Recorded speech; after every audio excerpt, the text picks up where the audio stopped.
reading later. For this wonderful story, Tim received national award nominations, national prizes, and within just a very few days of this story appearing on newsstands in Halifax, the mayor announced he was through with politics and would not be running again. So, yes, our guest is hated by some people, he's respected by more, and he deserves the gratitude of all of us. Please welcome Tim Bousquet.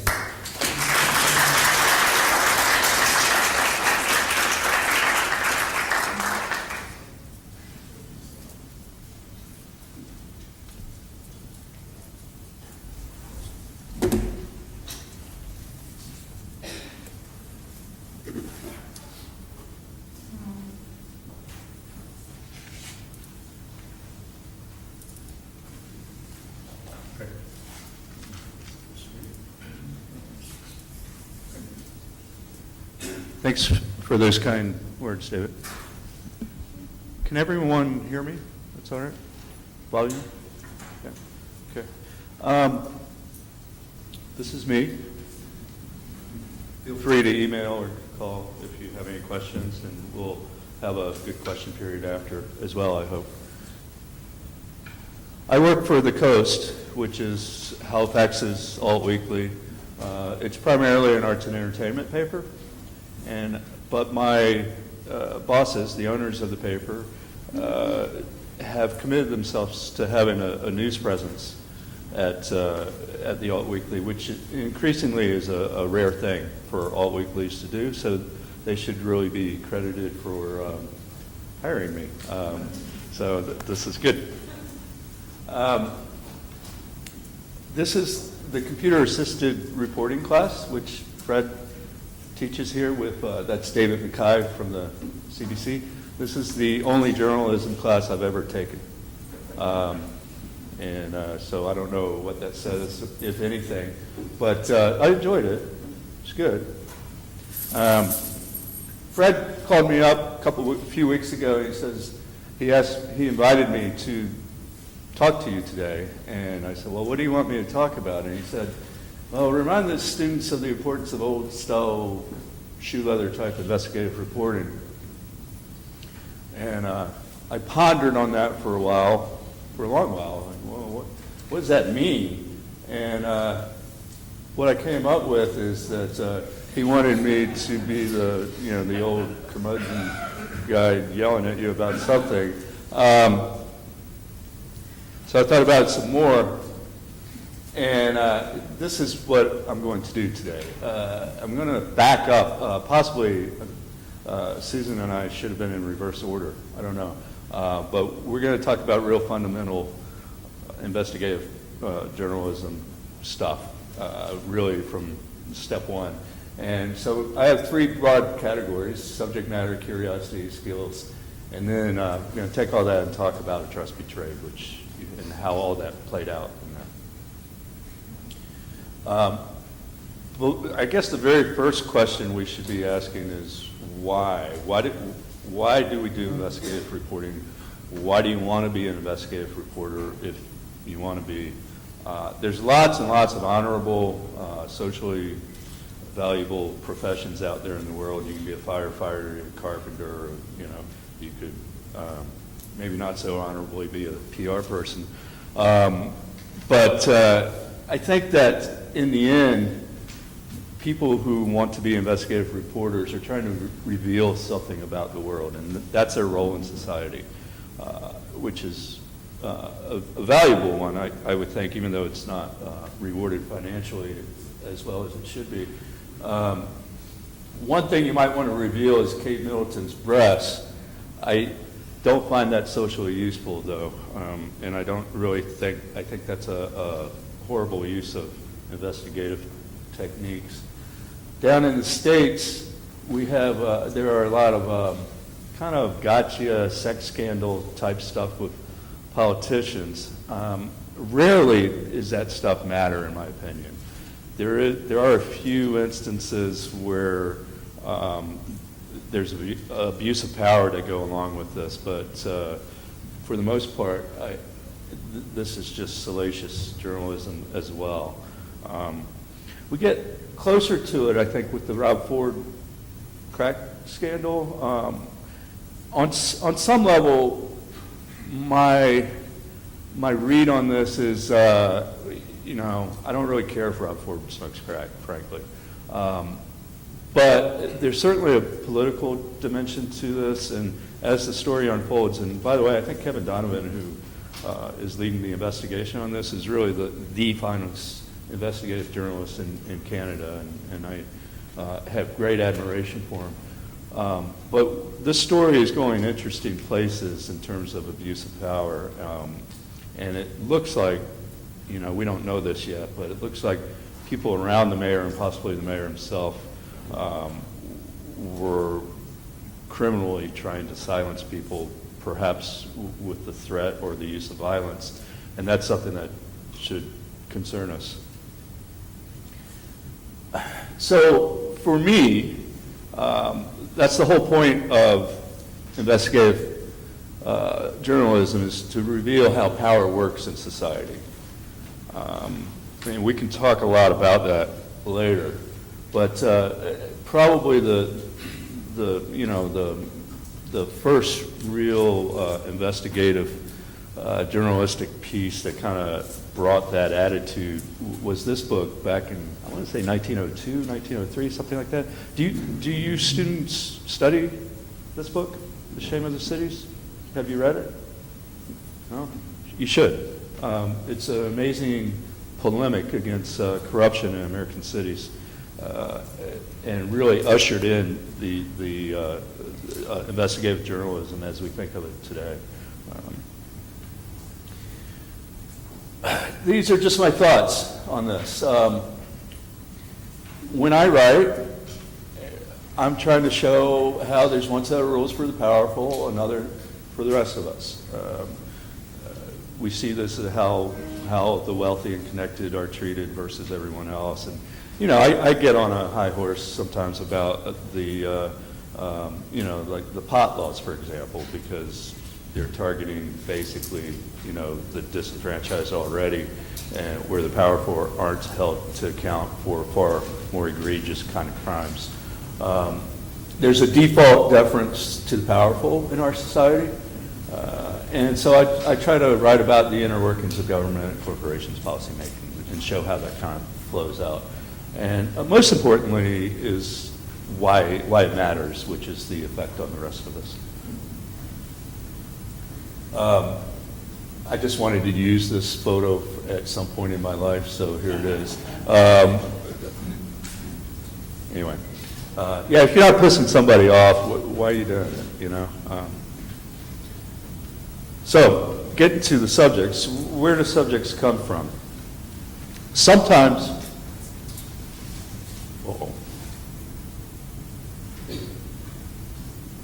didn't expect that. Sometimes they just fall in your lap. This was certainly the case with me when I came to Halifax. I moved here in 2004 and had not a job until 2006, and that was the midst of the Commonwealth Games bid scandal. For those of you unfamiliar with this, the story is that Halifax decided it was going to be a world-class city and host the Commonwealth Games, which is sort of an Olympic-style games for the Commonwealth. And in the course of that, the bid committee that was chasing this bid blew through about $9 million in public money and put together a ridiculous proposal, and the whole thing collapsed, and Halifax came out looking rather silly.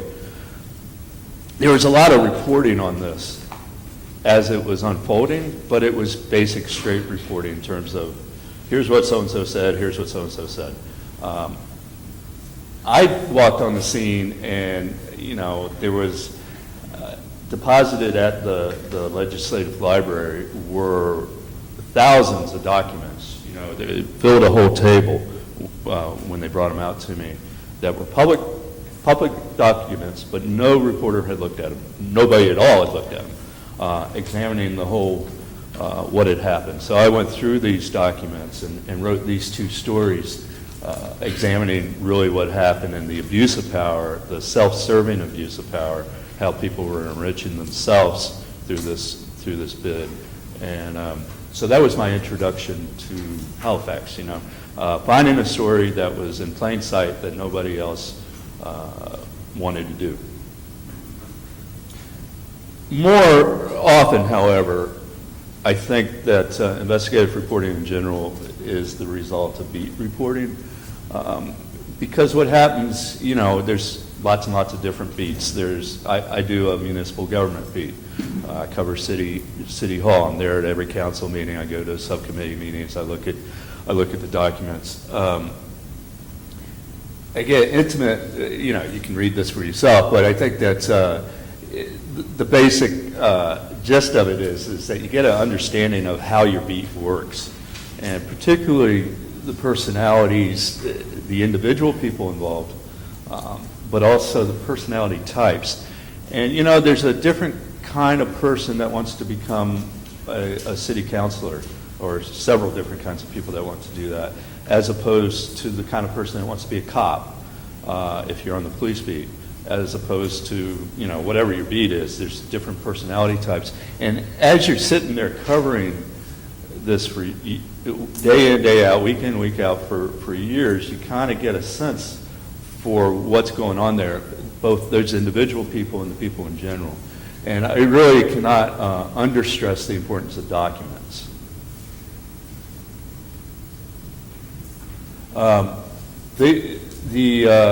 Because I was on that municipal beat, I was able to do an investigation into how the sewage plant broke here in 2010. And, it's just, I knew where to find the documents. I knew who to talk to in other cities about their sewer plants.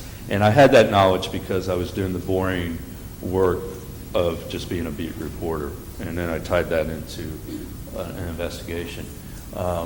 Much the same way, even more, my knowledge of municipal tax system, which is an inherently boring subject matter. But because I knew the ins and outs of it, I was able to question this proposal that was being put forward to change it. And I did an investigation on that, which I think, without sounding too self-serving, I think it ended it. I have a section here on curiosity. I don't know how to teach curiosity. At some level, you're either curious or you're not.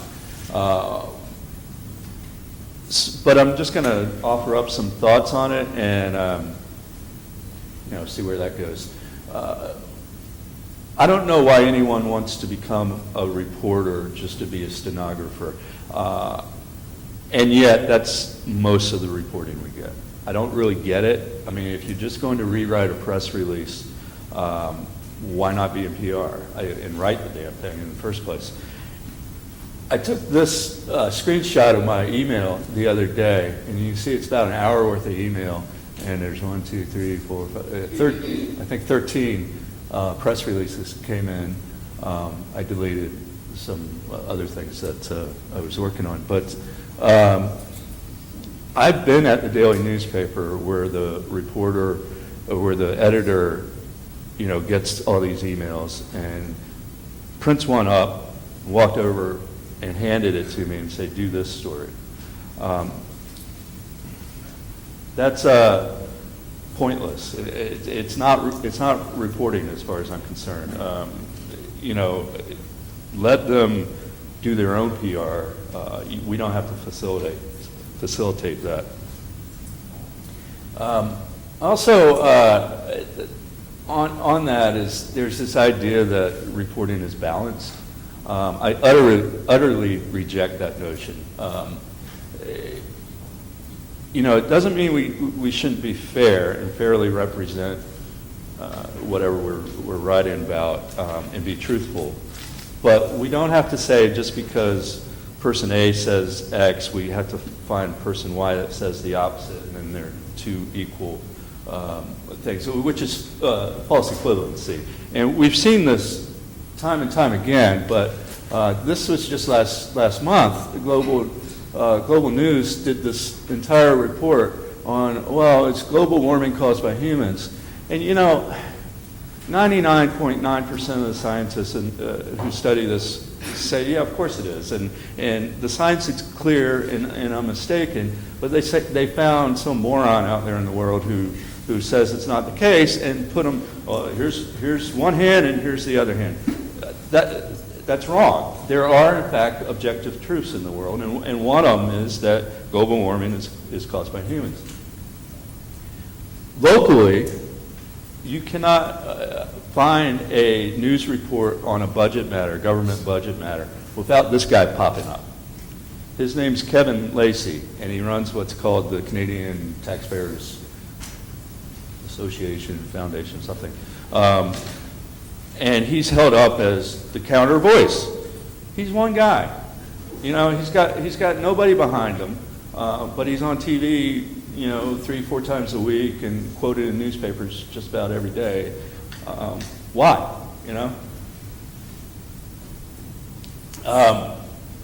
So as I said, there are objective truths, and I think our job as reporters, and this can become difficult, frankly, is to care about the world. Things matter in the world as much as we think maybe they don't. And to own our biases, my hunches are part of my bias. I bring bias into a story, and I'm the first to tell anyone who asks, and I try to put it out there in my writing that I have a bias. Doesn't mean that I'm unfair. It just means I'm being honest with my readers.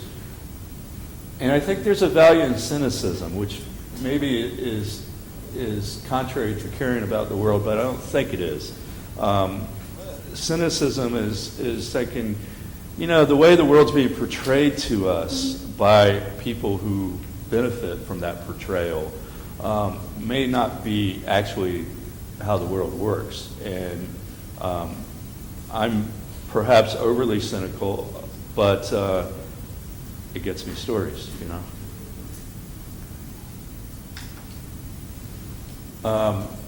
So because of all that, being cynical, for example, there was great enthusiasm in this town among the monkey mugs and the important people for building a convention center.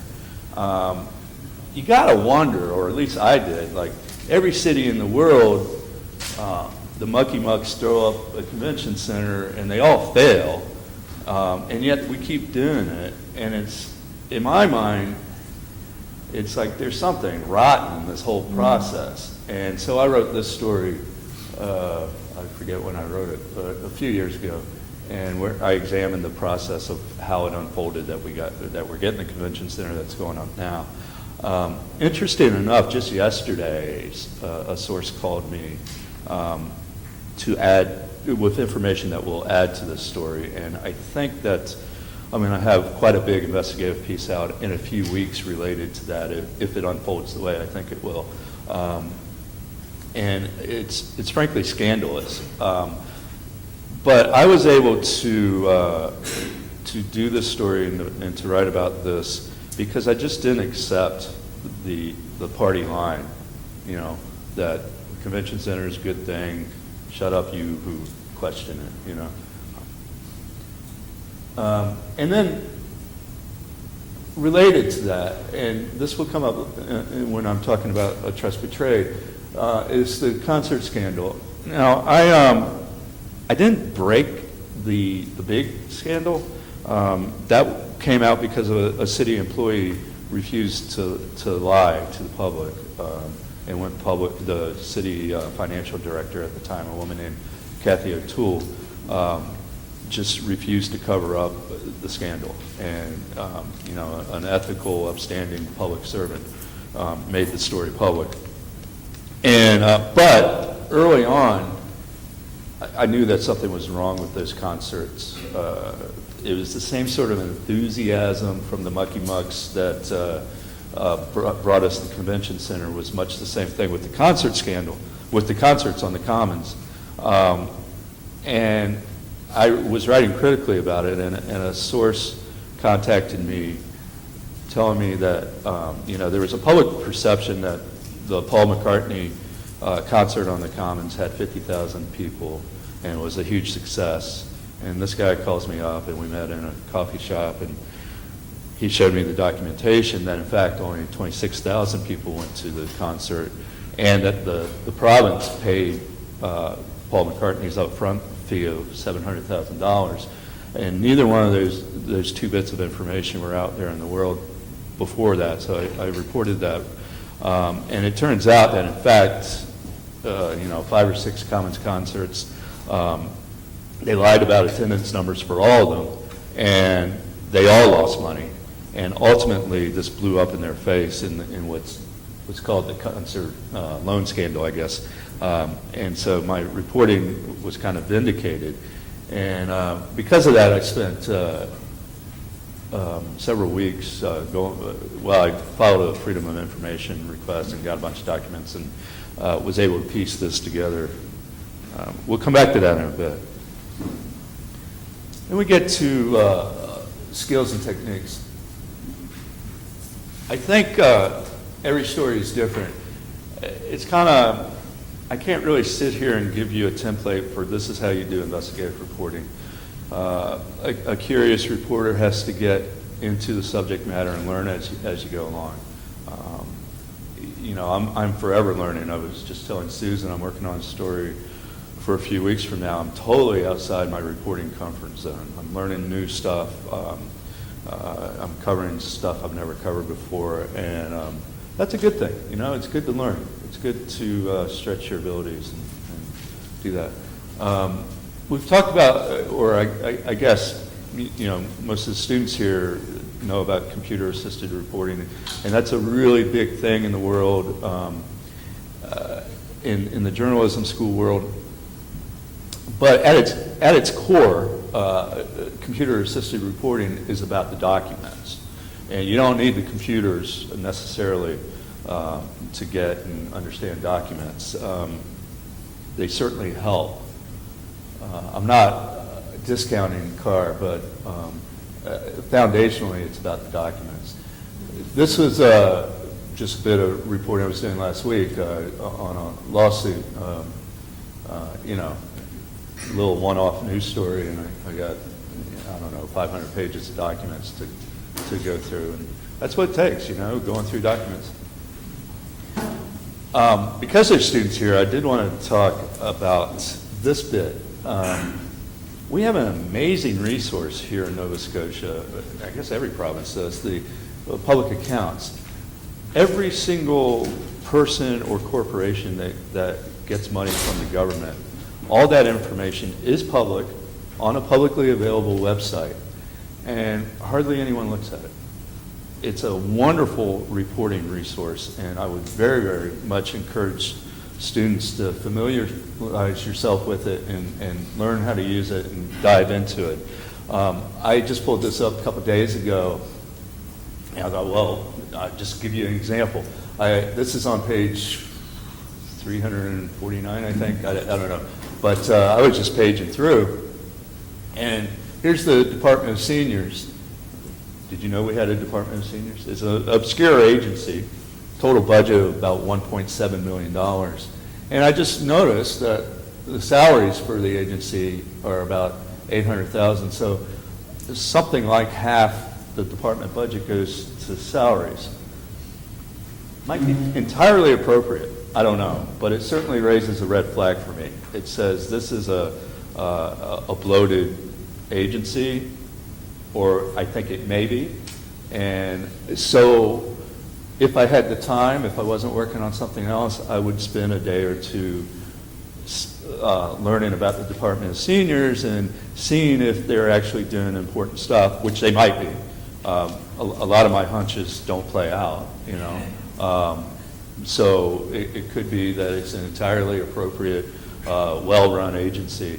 But I want to look at it, and I think one of you should have a look at it and see. Then there's freedom of information laws, and I hope they teach you how to use those here. Provincially we have the FOIPOP and federally access to information, and if you're not regularly well, you should be regularly using them. I have 5 or 6 active right now. I just got, Thursday, I got a letter from the Water Commission saying that, they'd be happy to provide the documents I've requested under FOIPOP. The charge will be $5,220. That's a whole discussion in and of itself, so maybe we can talk about that in questions. Shoe leather. I'm going to get into all these issues a bit more in just a little bit, but I just want to throw them out there here. Hard work, going out and knocking on doors is really the foundation of it, and then developing sources. I talk to people all the time just to see what they're about, and I guess I like talking to people in government and call people up, and most times nothing comes of it, no story comes of it. But it's good to have relationships out there in the world. Susan or Stephen Marr was talking about that last night, right? And you never know what's going to come from that. And I'm going to talk more about building trust, but I guess the last thing really is the skill you really need to have is interesting and engaging writing, and I don't know how to teach that. I'm still learning myself. I think I have a tendency of burying leads and some other problems. So that's why I have an editor. But you have to have a good story, or it doesn't go anywhere. Which brings us to a trust betrayed. And what I'm going to do is talk about everything I just talked about before through this lens. This was the article that came out in February of 2012. Now, this is Peter Kelly, our former mayor. I had been watching him since the day I got here in Halifax and reporting on him for 7 years, I guess. And the public perception, or I think the usual perception of him in the community was one of several things. What a nice guy! He has a speech impediment, which it's quite admirable that someone with a stutter can become involved in public life and be successful. And I think people really rightly valued that in him. So he kind of got a pass on a lot of things because of that, I think. Likes to hang out at senior homes, goes to retirement homes and serves up dinners and all that sort of thing. People love that here in Nova Scotia, right? Their critics, his critics locally, were of the opinion, I think, mostly, he's a bumbler. He's kind of just a finger to the wind guy. He's not decisive, which is true. But the more I got to watch him, the more I thought the finger to the wind was not indecision. It was figuring out where he could position himself best to get personal value out of it. And I began thinking of him, and this is a bias. This is me being unfair, as opposed to an objective journalist. I began thinking of him in my mind as a grifter. And then, I should talk about Mary Thibault. She was an old lady. She was 92 years old when she died in 2004, 91 when she died in 2004. She owned what was called the Bedford, I forget the name of her hotel, but it was up on the Bedford Highway. She was well into her 80s, and she was running it by herself, this hotel. Cleaned all the rooms and sold all the rooms and, all that, and would winter every year in Florida. Unfortunately, I don't know a whole lot about her besides that. It's the thing I regret most about this story, is I've never even seen a picture of the woman. I talked to people who knew her, but I don't know a whole lot about her, really, which is which is really too bad. The outline of the story was entirely in the public records. It was out there for anyone to find. Okay, sorry. The outline was out there for anyone to find. And so Peter Kelly's property records, like everyone else, are at the property office. And most media operations have an account to access that, or you can just go to the office in Burnside and pull up people's property records. And in it, they reference this tiny piece of property back behind Kearney Lake. And it was, I think it's valued at $3,000 or something. It's a kind of a useless piece of property. But it was tied to a will in the public records, in the property records. And so the will is also a public document, both in the property office and also at probate court. It was Mary Tebow's will. She named Peter Kelly as the executor of her estate, and for that reason, the will was referenced with his property records. It was 2011 when the concert scandal broke, and that week I went to the property office and found all this,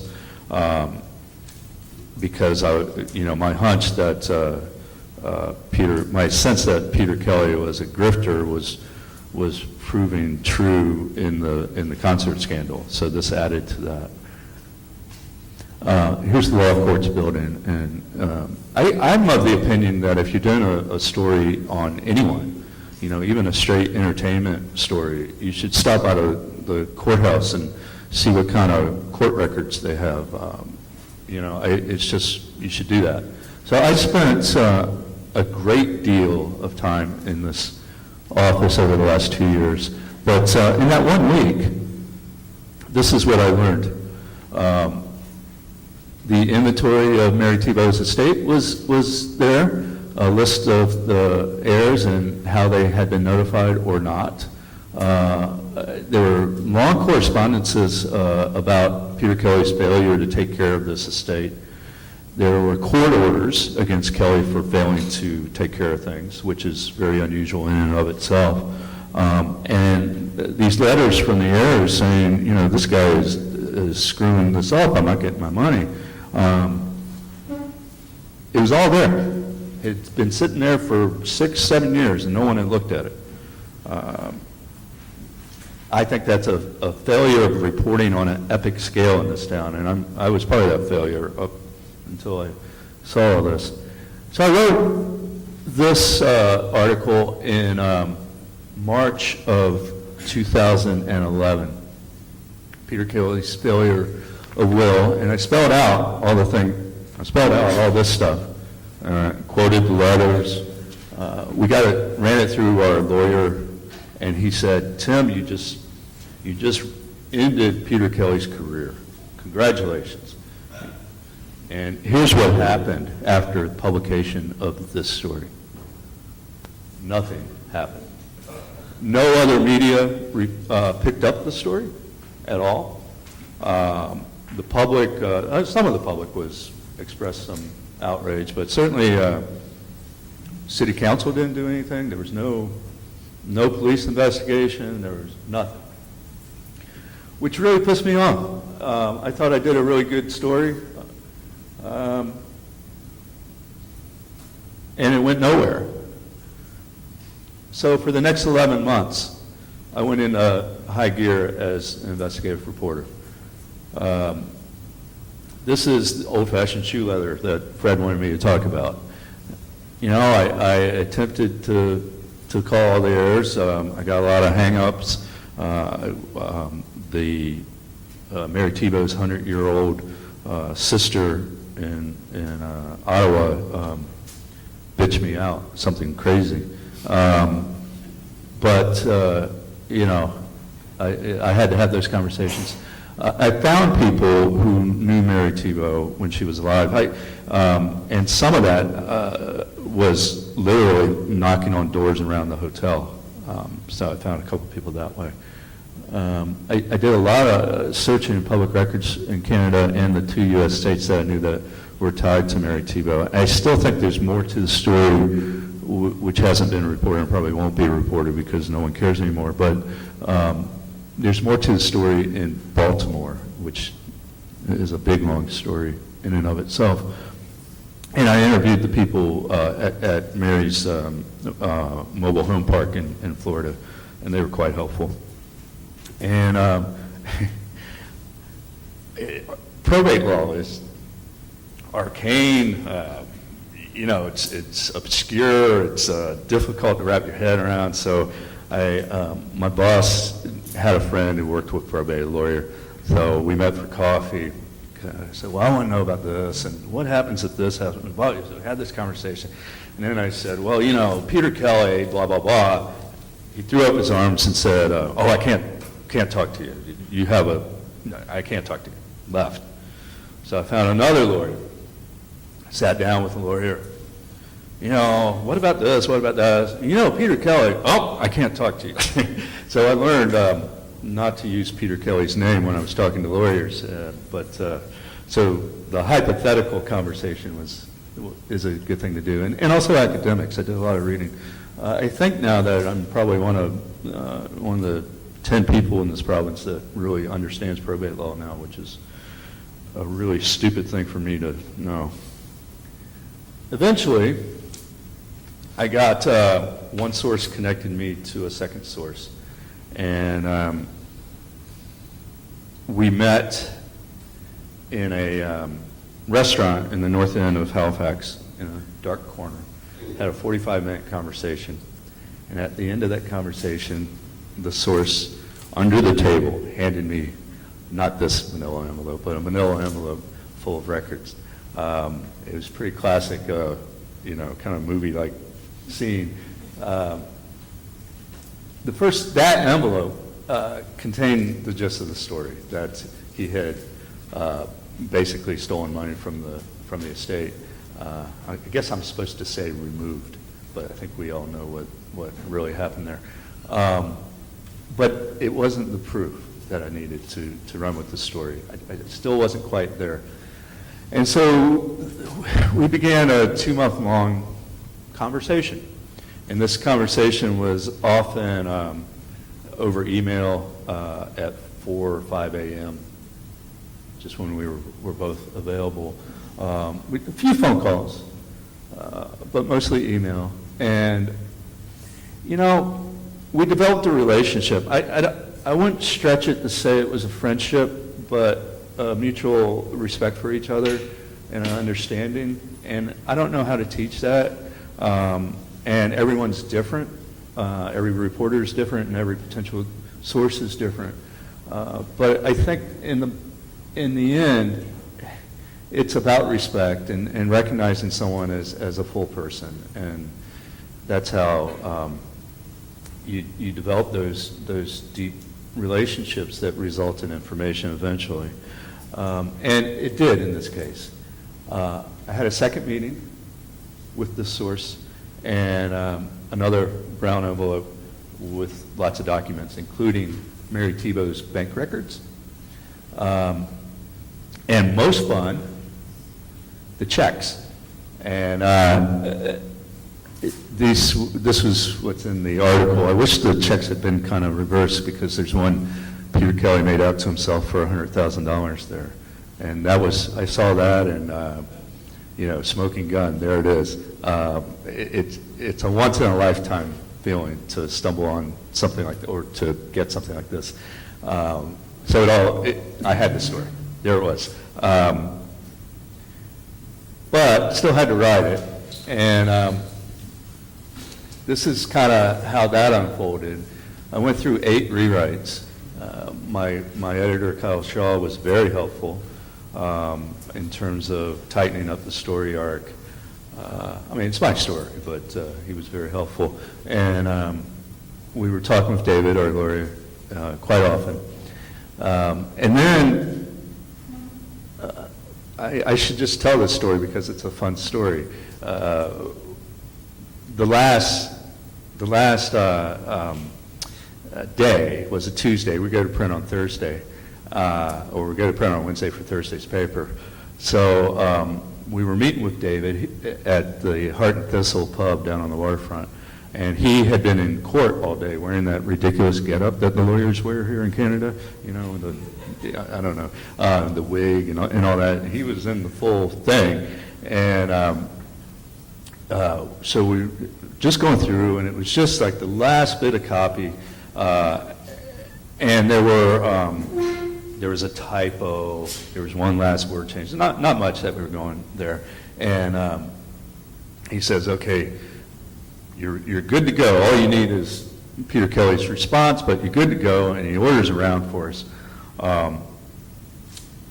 So we get a beer, and we're sitting there toasting our success, and he said, oh, one more thing.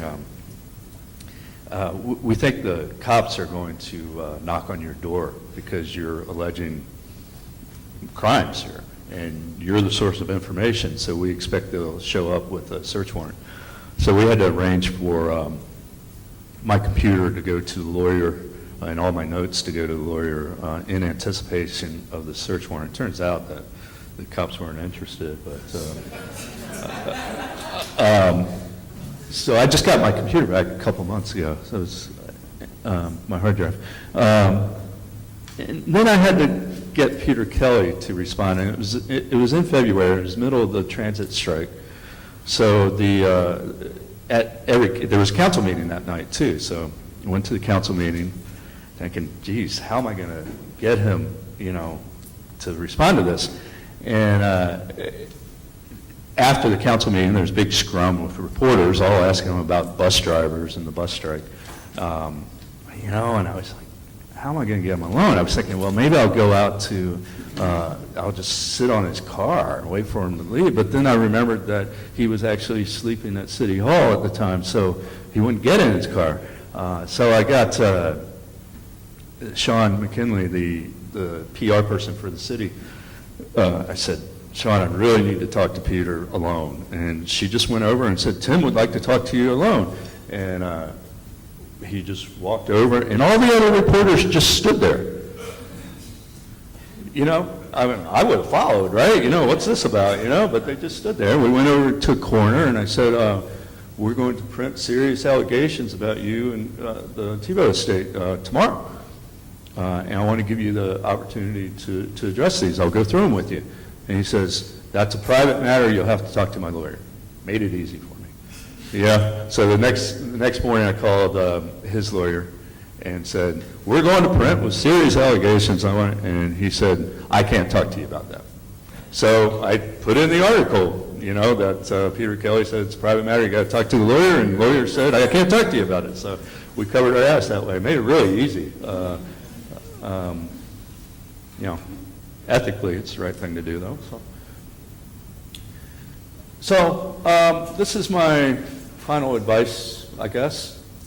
Be curious, be cynical, trust your judgment, learn as you go along, shake every tree, ask lots of questions, work. It's a lot of work doing this stuff, and a lot of the work goes nowhere. But when you're successful, it's quite rewarding. So that's all. So.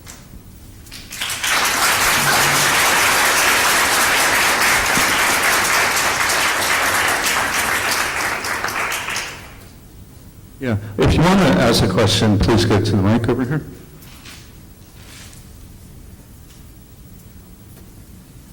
None? Making it easy for me.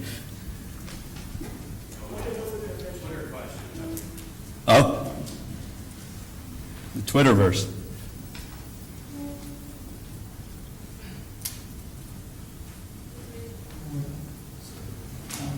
All those morons that stay on Twitter all day long. Talking about myself there. This question comes from Shannon on Twitter. What should you do if you think you've stumbled onto an organization that is hiding something?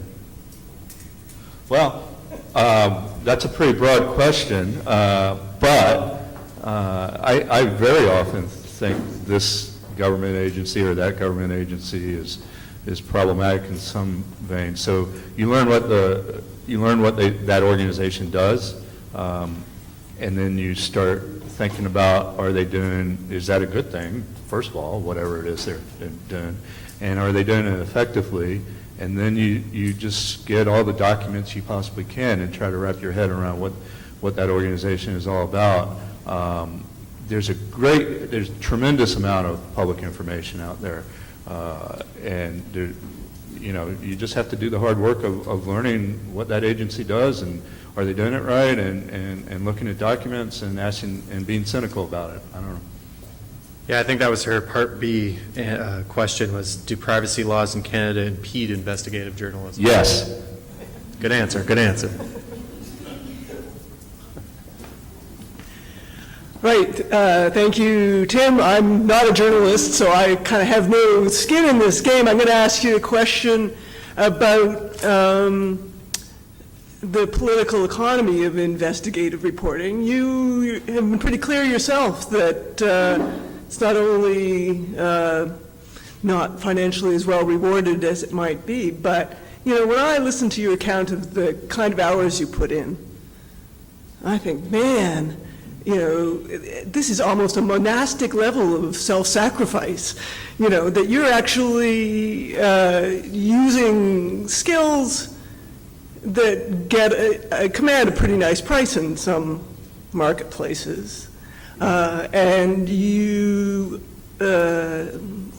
for whatever reason, find yourself not getting paid much for it. And I suspect that that's often the case, and that regular, and this is where I can say this because I'm not a journalist, so I won't sound like I'm whining about my own position.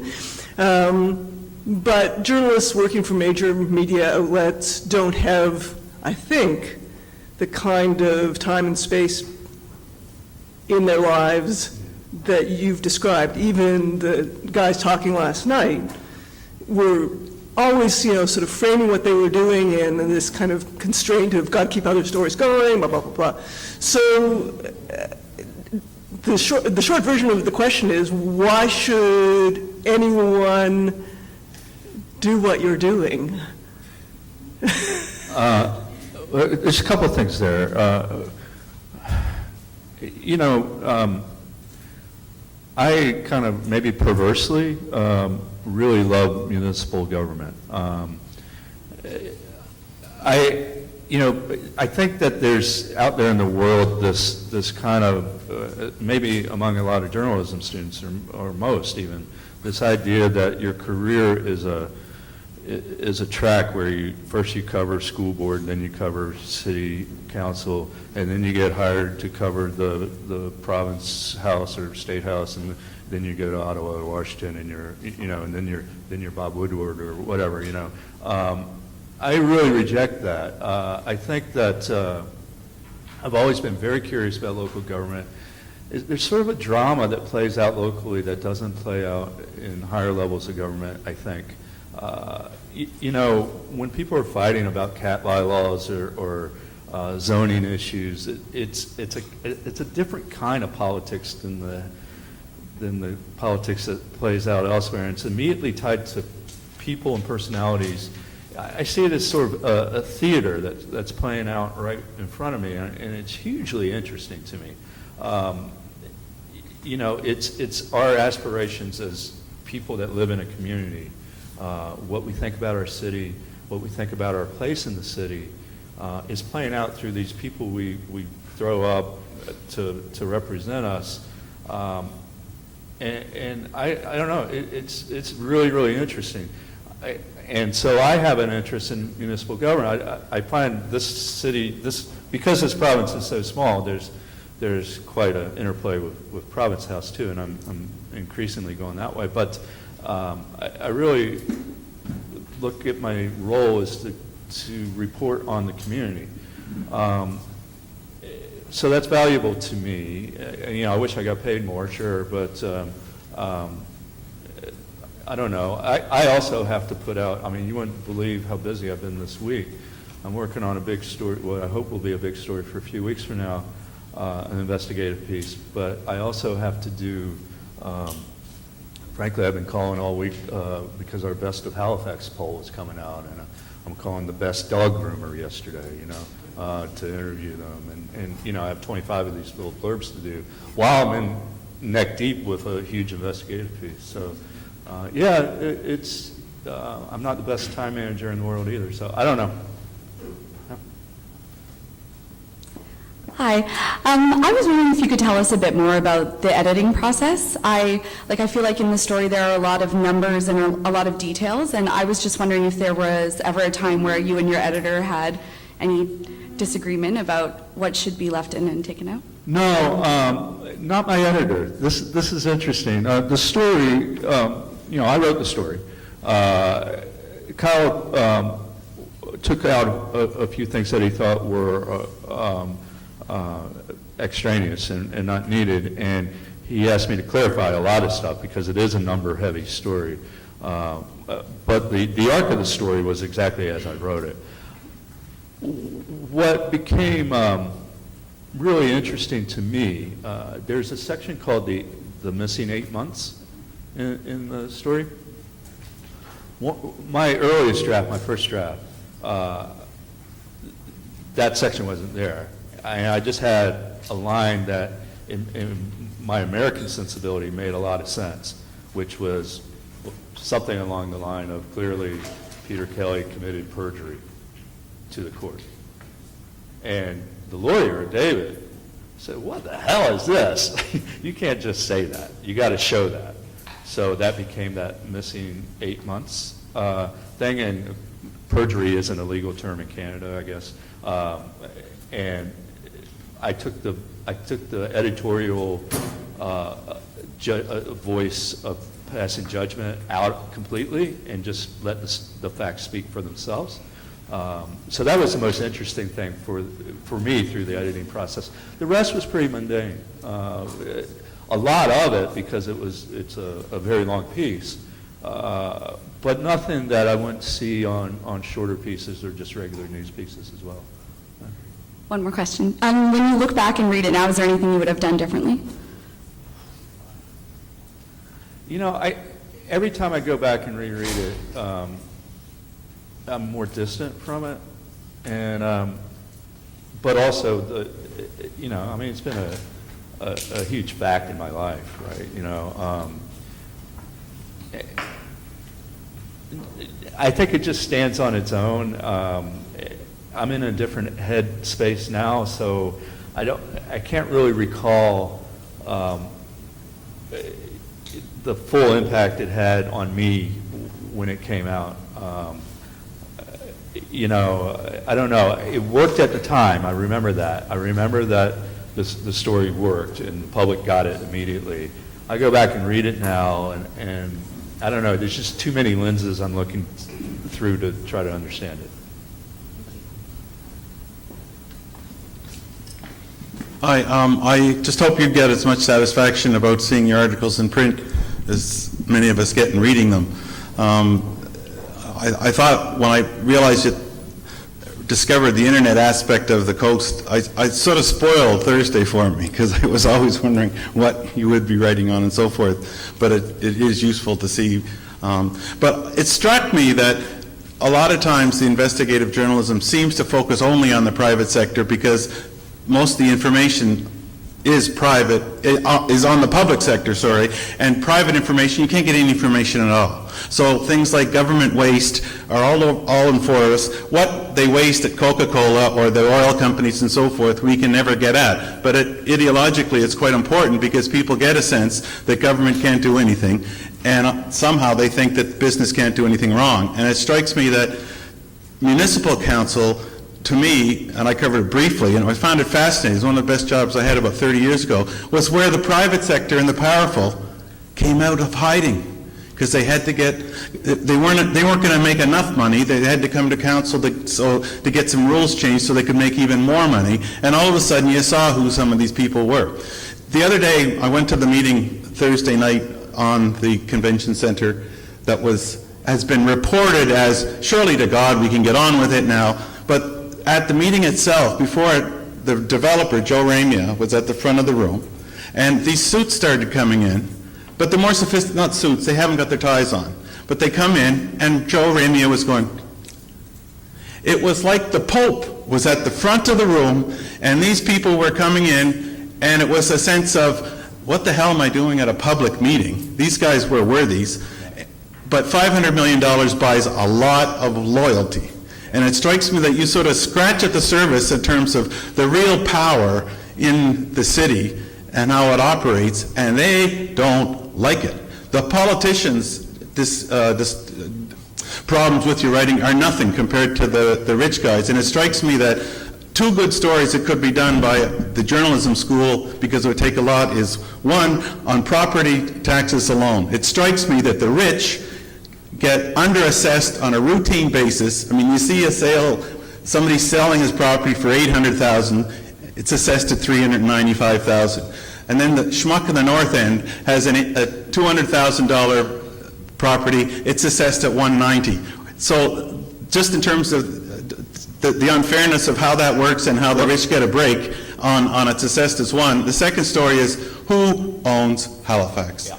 A couple of comments in response. My partner would very much agree with you about the power of corporations not being revealed compared to the power of what happens in government. It's true that because government is government and it's owned by the people, theoretically, there's lots of documentation for that. And, you know, we, in the public accounts, we know how much any given every provincial employee gets paid. You know, if your neighbor works for the province, you can look up their salary and you can see how much they've used for travel, how much travel reimbursement they've gotten. And, you know, we get so critical about, oh, those chairs are more expensive than these chairs, you know, and the corporate world is, I mean, bizarrely way more expensive than this. And there's this notion that to allow, you know, the competitive forces will bring down costs. But that's nonsense. We all know that executives fly first class, they wine and dine, and their entertainment budget would make anything that happens on the government side, you know, look like nothing. And the cost of all that is borne by us in the cost of our products and services that we buy. That's a very real thing. How we get into that and the abuses on the corporate level is problematic or difficult. There are several ways. Lawsuits are a great one. The companies are suing each other, and there's great discovery through the legal process, so you can get into some of this stuff. The government regulation and whistleblowers, you know. That's how I got my in on the concert scandal. Was a private, someone who worked for a private corporation was a whistleblower. Yeah, I think that our filter is skewed, and I have to remind myself this from time to time too, that we have to cut government a little slack, I think. They're big organizations. There's necessarily going to be some sloppiness to it, but it pales in comparison to what's going on in the private sector. I very much agree with that. Yeah, and just one point. Everybody knows what all these retiring politicians are making in pensions, and just a couple of weeks ago, the head of Sobeys retired. Yeah. Not a single question of what kind of pension he's going to have and so forth. So just out of curiosity, I phoned the CBC and said, I think there might be a story. There's certainly a story that nobody's interested. Yeah. And they said, oh, that's a private sector. I said, yeah, but most people, and I spoke, like especially the students, have spent far more money at Sobeys than they ever paid in taxes. Yeah. And why does that, no, I'm just saying in terms of why is that story considered to be of no interest to the public, whereas every minutia of the you know, somebody who pays $500 tax feels that I better know what Dexter makes, but what Paul Sobey gets in millions, it doesn't matter. Sobeys is not only a private company, it's privately owned. Any private company that's publicly owned, traded on the stock exchange, all that information is public. So, Oh, I'm just saying, no one's Yeah, interested. right. What I Right. find No, I interesting, agree. I agree. why is nobody yeah, interested? I agree. Hi. I'd like to understand better the process to get Peter Kelly's side to the story, because as I know so far, he was just only contacted the night before the publication, and I'd like to know why, because it was a long-term investigation. Well, let's back up a little bit on there. I certainly called him and got his, and asked him in 2011. So 11 months before this was printed, I gave him an opportunity to respond. And then several times through the intervening time, before I had the smoking gun, I asked him again to comment. You don't want to give, in this sort of situation, the opportunity for the person you're doing an expose on. You want to give them the opportunity to respond, definitely. That's ethically the proper thing to do, give them the opportunity to challenge to the allegations or respond to the allegations that you're printing. But you don't want to give them the time to intervene before publication. You don't want them to be able to hold a press conference and saying this, start spinning their information. You don't want them to be able to call up various lawyers and get other things going on. It's my story. The facts are true. I'm giving him that opportunity, the legal, ethical, proper opportunity to respond. I would have sat down with him all night and gone through all the allegations. And in my understanding, that's proper. I'm not going to give him any more than that.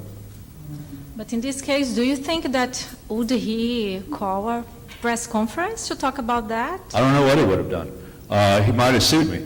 He might have tried, any number of things could have happened. I don't know. My lawyer, our lawyer, David, was perfectly happy with our timing on this. And, on that level, I take his advice. Okay. Just to finish, you said that you contacted him the first time 11 months ago. Were you trying to update him as well as you were going through the investigation, or I have this, no? No, I will not tell a target of an investigation what information I have until I'm ready to go to print. And even in the last minute contact, what exactly did you said to him? Just to broadly, you talked about the subject. I gave him opportunities along the way to address the issue without me bringing specifics to him. Sure. Okay. Hi there, I just have a couple of questions that were shared on Twitter. The first one is, how do you separate yourself from the criticism that comes from your stories? I don't. Excellent. That will be easily tweetable. And the second question is, can you talk about the exorbitant fees used as deterrents in freedom of information applications, for example, for the Halifax water? Yeah, that's a great question. The other one was a great question, too. It's just a simple answer. I own the criticism that comes my way. That's fine. The fees, I've had a few times this happen. The first one, I was early on at the coast. There was the Rodney McDonald government, the conservative government at the time, brought in changes to the Highway Act to allow tandem trucks, instead of one trailer behind the truck to have two. And I had lived in California when that similar law came in place, and people died because of it. It was a real safety factor there. So I was also very curious about the whole Atlantic Gateway thing, which is a long story too that I'm very cynical about, and this was tied into that. So I wanted to get the records, the government records, which are public record, related to how that decision was made. Minister briefing notes, the conversations with the insurance industry, all that sort of stuff. And they handed me a bill for $6,000 or something, which is just not a doable thing for the coast. So it never happened. This last one, I've been on top of the Halifax Water is putting a sewer pipe under a recreation trail, and it's a costly project benefiting one developer, and the financing for it is complicated. But I wanted to drill into this, how it is that this one developer could get this decision made. It's a $25 million project that basically the public is paying for to benefit one developer. And to me, that looks like a scandalous story. So I FOIP-popped, Halifax Water records related to conversations with the developer, engineering studies for the pipe, financial analysis, all that sort of stuff. And this week, well, they gave me the 30-day, yes, we're supposed to do it in 30 days, but they claimed their second 30 days, and then I got the second 30 days, and at the end of that, they said, well, we can run this through our computers and give you this, but it's going to cost $5,220, which effectively kills the story for me, although I will do a story on the bill for $5,220. Yeah, it's another barrier thrown up. I mean, it's ridiculous. All this stuff is on computer databases. A clerk can find all this stuff in an hour for me. It's indicative of our horrendous freedom of information legislation in Nova Scotia. I did a story on that just a few weeks ago. We ranked below, I think it was Nigeria or somewhere, in terms of access to the public for information. I don't know what else to say about that. It should concern all of us. Hi, you were talking before about how important it is for journalists to be curious and to really care about what's going on in the world. And you also mentioned the fact that all these documents about Peter Kelly were just sitting there, nobody was looking at them, and the fact that really nobody picked up on your Peter Kelly story after it was published. Would you say that maybe there's a problem in journalism with journalists not being curious or interested enough? Yes. I think, in reporters' defense, in this day and age, there's tremendous pressure to produce copy. When I worked at a daily, I had to produce 2 stories a day, plus a weekly enterprise piece, for the Sunday paper. That's a lot of work, and it's hard. And you're already making decisions about, I'm going to kind of just do an easy story here so I can pay more attention to this other story. You're already making those sort of value judgments, or work judgments, I guess, about what's valuable and what isn't. And so the pressures on journalists are big, and I recognize that. And so maybe it's more that the media organization has to make the time for people to be curious.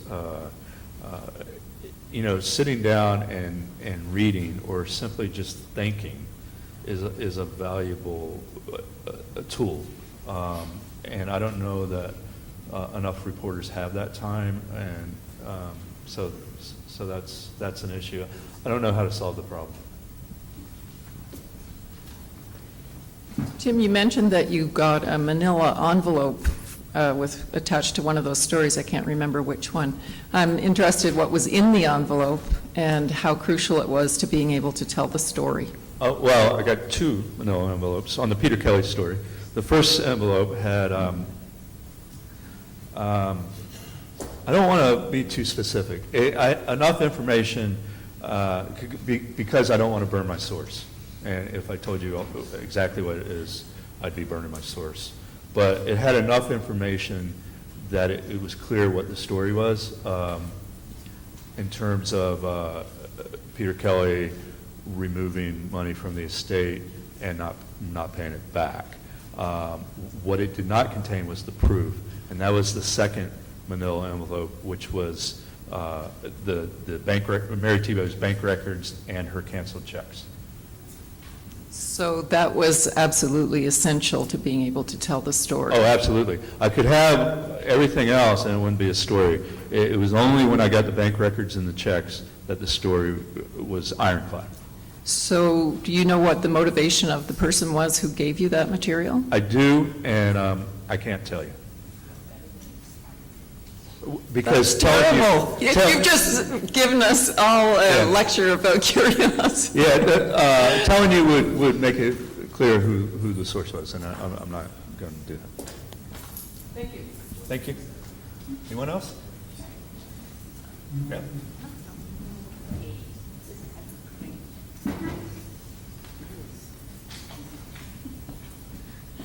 So yeah, it was actually my question about the separating yourself from criticism, or like in your case, not separating yourself from criticism. So kind of a question to build on that. How do you kind of take that criticism that you get and take the, sources ranting and raving at you, and how do you take that and just use it and own it? Well, I think as I said earlier, if you're not pissing somebody off, you're not doing it right. The whole point of investigative journalism is to reveal something about the world that somebody doesn't want revealed, and that's going to be problematic for not just whoever doesn't want it revealed, but people who align themselves socially or politically with those people. I still have people to this day tell me that A Trust Betrayed was a hack job, that it was an unfair attack, that I was unfair, blah, blah, blah. And yet, if I can brag a bit, any journalist or any the awards people and everyone else looked at it and saw it as a solid piece, and most people in the public do too.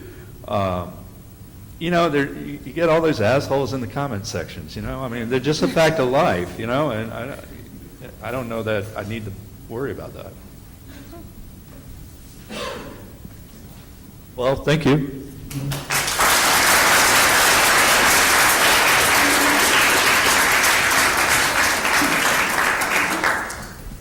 Okay, so how's that for shoe leather, guys? I think there was lots of leather worn off. How many pairs of shoes, Tim? 3, 4, 5?